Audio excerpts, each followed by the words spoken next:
Hi guys, welcome to the channel. In today's video, I am going to show you how you can save Instagram live video. So before getting into this video, must subscribe to our YouTube channel and click on the bell icon. So the first step you simply need to do is to open Instagram application, and then you simply need to click on profile in the right bottom.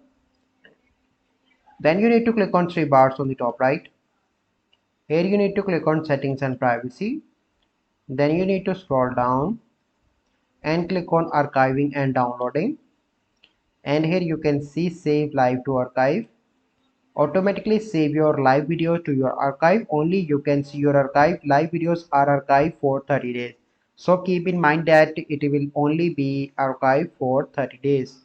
So this is the process. I hope you find this video helpful. If you find this video helpful, must like this video, subscribe to our YouTube channel for future videos. We'll see you in the next video. Thank you. Have a good day.